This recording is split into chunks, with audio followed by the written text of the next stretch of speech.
गुढीपाडवा आणि मराठी नवीन वर्षाच्या तुम्हाला स्वामीमय शुभेच्छा।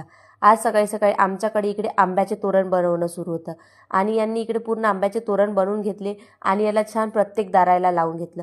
आणि आमच्या हिंदू संस्कृतीमध्ये आंब्याच्या तोरणाचे खूप मोठे महत्त्व असते। आणि आज गुरुवार पण होता। मी इकडे देवपूजा वगैरे करून घेतली, माळ जपली आणि उंबरठा पूजन करून आरती केली।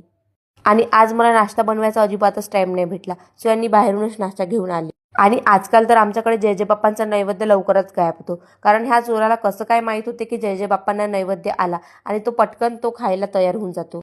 आणि आता रामनवमी जवळच आली आहे, तर यांनी इकडे भगवा झेंडा शिवून आणला आणि त्याला आम्ही आमच्या गच्चीवर लावलं आणि त्यानंतर रात्रीला काही तो असा दिसायला लागला। आणि आता रामाचं नवरात्र लागलंय, तर आम्ही सायंकाळला आईच्या दर्शनाला गेलो होतो आणि तिकडून घरी येताना आम्ही पाणीपुरी घेऊन आलो। आणि माझ्या सासूबाई मला बोलल्या की तुझी आधीच तब्येत ठीक नाही आणि तुला नुसता चटुरा खायला लागतो। आता यांना कोण सांगेल की मला चटुरा खाल्ल्याशिवाय काही माझं पोट भरत नाही। सो माझ्या पेजला आले असेल तर फॉलो करायला विसरू नका आणि यूट्यूबवर पण जाऊन सबस्क्राईब करा। चला तर मग आजच्यासाठी एवढंच, बाय।